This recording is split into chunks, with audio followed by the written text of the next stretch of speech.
have a twin brother in the band, right? I do. I think we talked about it before, but we're on the podcast, so we should rehash old conversations. Right, right, I yes. am I'm a twin as well. Right, yes. Do you still live with your brother? I did until recently. He didn't move, so I'm no longer living with him. I saw him the other day, though. How's he doing? He's He's in good chilling. health, I suspect.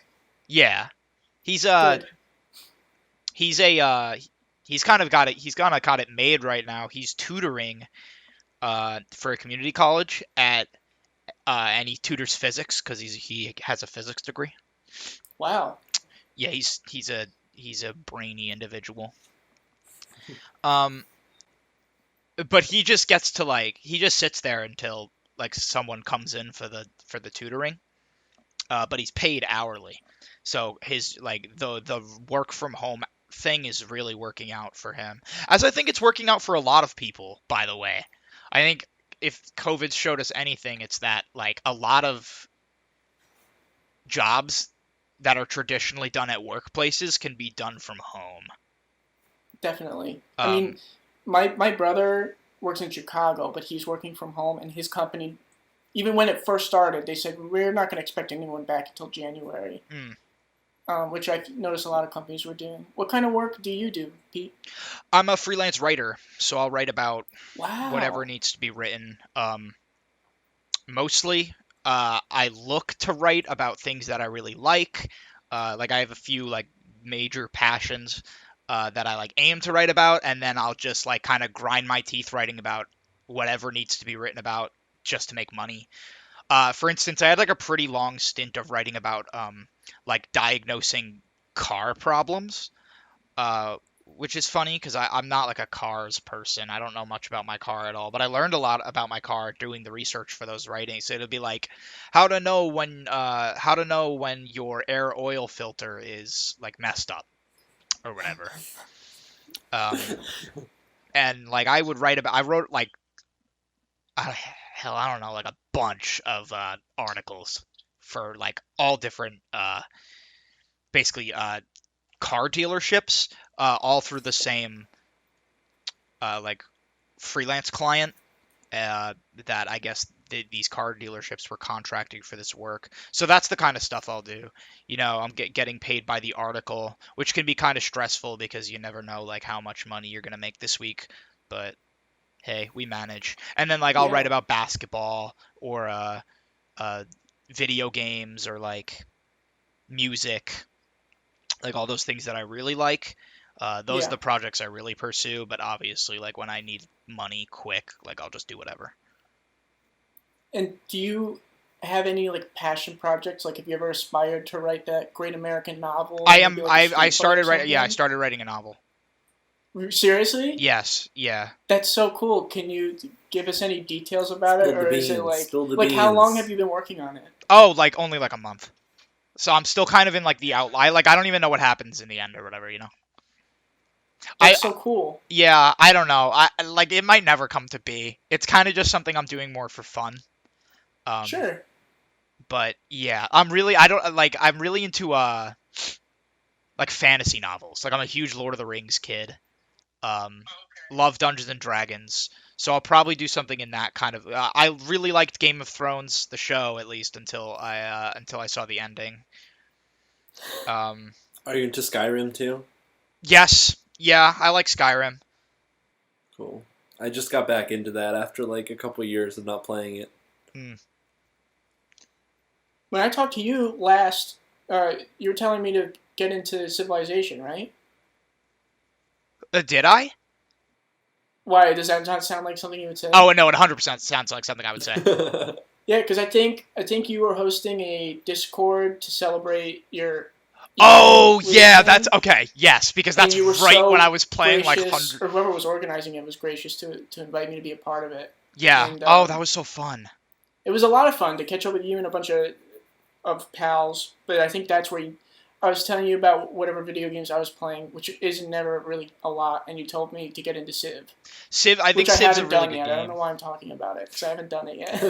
Well, I mean, I don't know. Civ's like that was right when I was playing like hundreds of hours of Civ. Like I put like that was the heat. I mean, we're still in the throes of coronavirus and quarantine, but like that was the at heat. the top of it. Yeah, that was when I was fully quarantined. Like I wouldn't leave my house for anything other than like to get some food or whatever.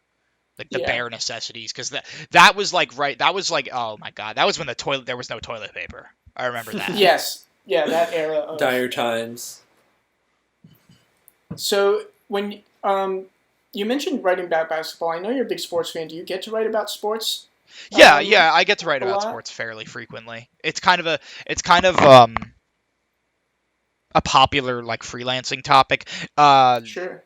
What do you do, like high school sports, or is it just like professional stuff for? Mostly professional.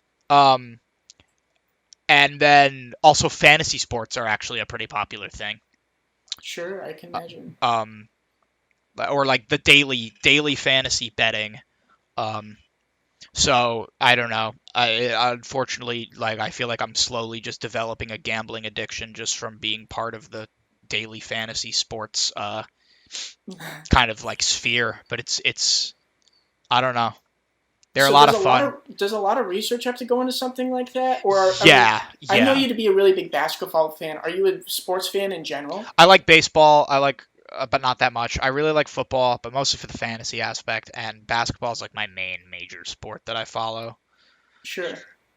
So those are the three. I can't really get into hockey. I've tried it a number of times. I don't know. I can't see what's going on. That's the only one I'm into. You like hockey? I like. Can you sell me on hockey? I don't really understand the appeal.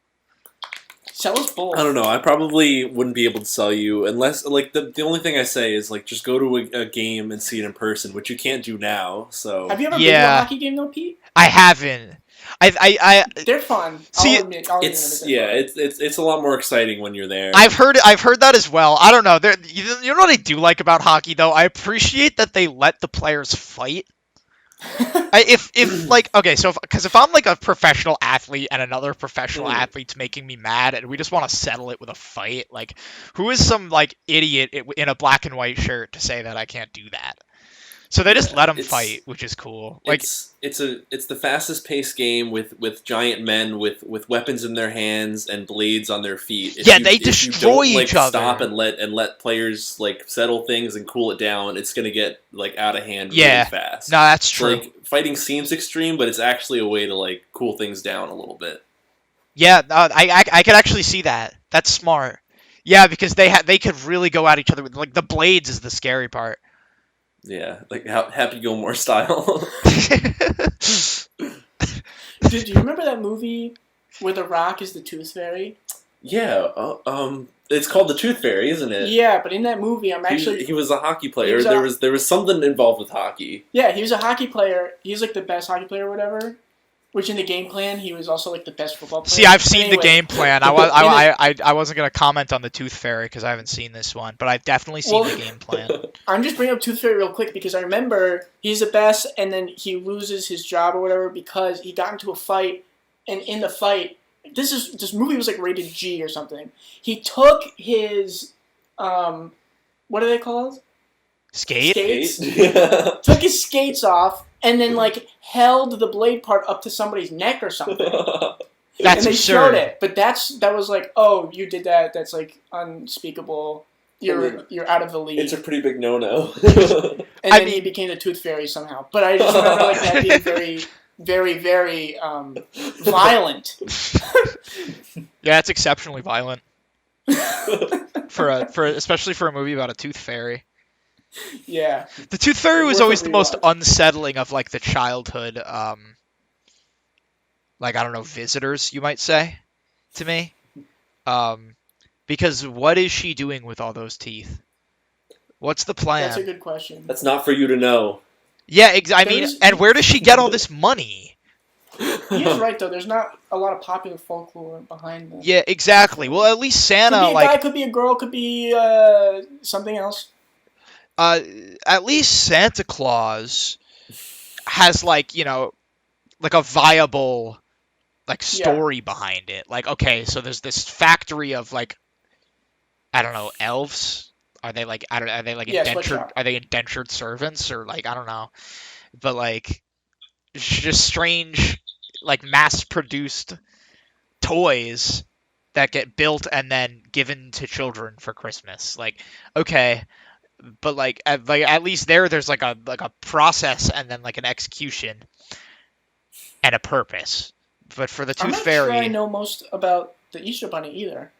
At least the Easter Bunny isn't sneaking into your room and yeah, the doing Easter things Bunny, under your pillow and taking your teeth. yeah, the Easter Bunny can remain mysterious because he's not sneaking to your room. That is right.